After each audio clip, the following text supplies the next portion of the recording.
Hi.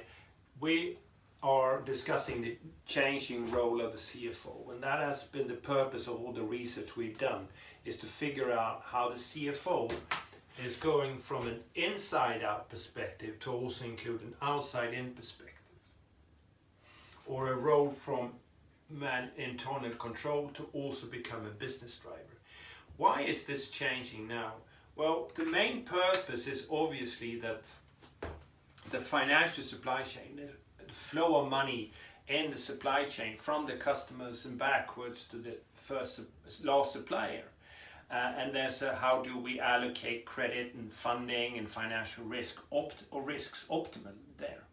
And since it is the financial supply chain, obviously the CFO will be the first person to go to discuss these opportunities. And since the opportunities in the financial supply chain for most industries and for most companies dwarfs those who remain in the physical chain, it's the CFO who is responsible. The interesting thing is, what will this dynamic of this move or expansion of the CFO role mean?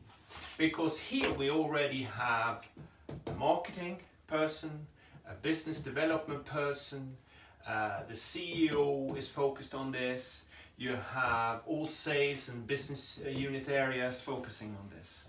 And now suddenly here comes a new person, Mr. or Mrs.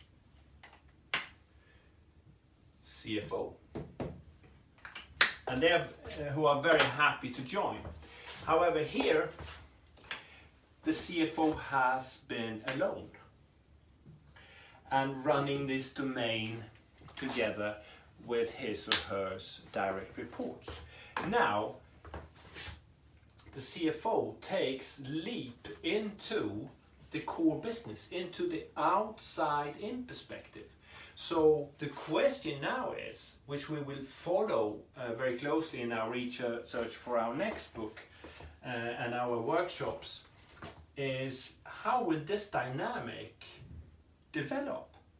How will the marketing, how will business development, how will product development be included in how the financial supply chain is developed? What kind of financial products or product features can we add? How can we make the customers more sticky? How can we, with financial tools, with making payments easier, for instance, or financing the customer, release the threshold to buy? How can we expand the wallet of customers? How can we find new customers? And this area here is extremely interesting for being either disrupted or the disruptor.